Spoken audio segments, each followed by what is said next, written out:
The breath of the trigger. The echo chamber part 1. The ghost footprints. The air inside the forward listening post was thick, hot, and heavy with an unbearable, intoxicating tension.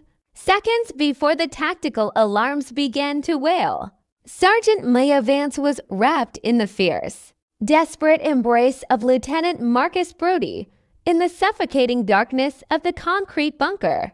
His hands had found the small of her back, pulling her flesh against his chest as his lips traced a burning, breathless path down her neck. It was a stolen moment of raw, skin-to-skin warmth in a world made of cold steel, their hearts hammering a frantic rhythm against each other.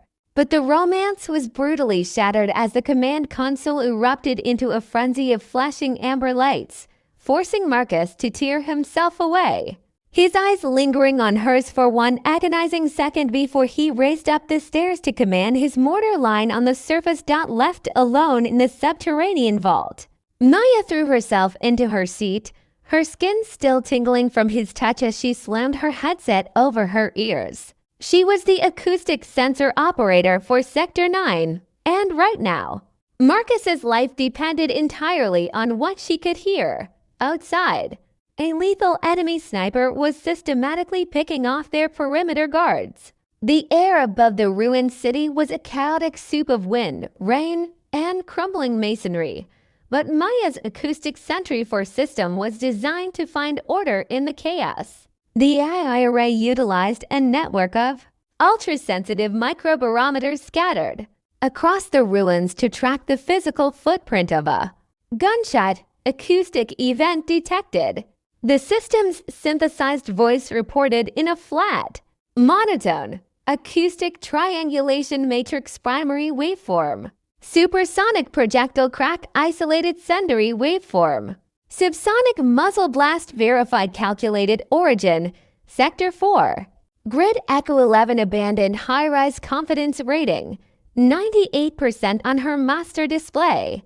A digital crosshair snapped directly onto the third floor of a shattered apartment building. Maya, we see the grid update. Marcus's voice crackled through her headset, his tone tight, his breathing heavy from the exertion of prepping the heavy artillery. My mortar team is locked and loaded. We are spinning the tubes to grid echo 11. Give us the green light to clear the nest. Maya stared at the tracking lines. According to the smart AI, the sniper's digital footprint was completely exposed. It was a perfect textbook calculation. Too perfect. Part 2. The seductive lie. Wait, Marcus. Hold your fire for 20 seconds, Maya commanded, her fingers flying across the audio frequency dampeners. Her heart was in her throat. If Marcus fired his mortar, the massive muzzle flashes would instantly reveal his hidden position to the enemy's heavy long-range artillery batteries waiting across the river. It was a lethal game of counter-battery chess, and a single mistake meant evaporation. She zoomed in on the raw audio data, bypassing the AI's clean graphical interface to look at the actual sound waves. The computer saw a sniper shot. But Maya, with 30 years of listening to the anatomy of a battlefield, felt a deep, instinctive itch of doubt. The supersonic crack of the bullet arrived exactly when it should have. But the trailing muzzle blast had a strangely uniform harmonic resonance. Standard gunshot blast decays asymmetrical due to atmospheric interference. Intercepted waveform, symmetrical. Clean, perfectly repeating decay. He's not there, Maya gasped, a cold sweat washing away the lingering warmth of Marcus's embrace. Marcus, abort the strike. It's a trap.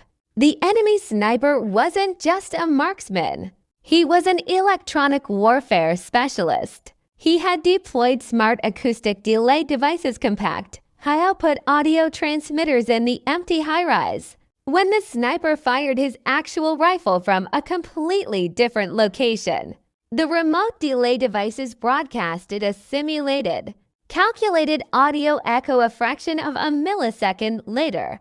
The smart acoustic intelligence array, relying entirely on digital algorithms, swallowed the calculated echo whole.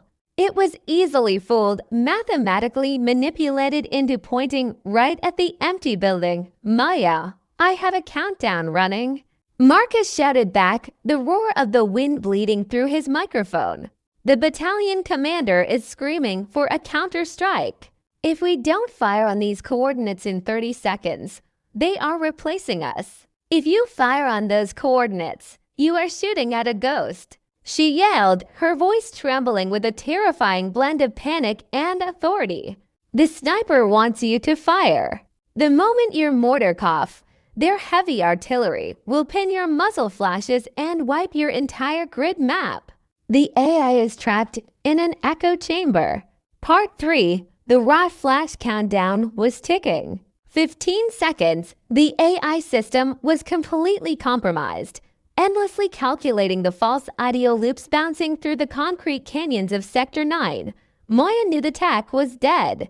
She had to rely on the oldest, most survival-driven sensor available, the human eye, Marcus. Tell your men to drop behind the blast walls, Maya ordered.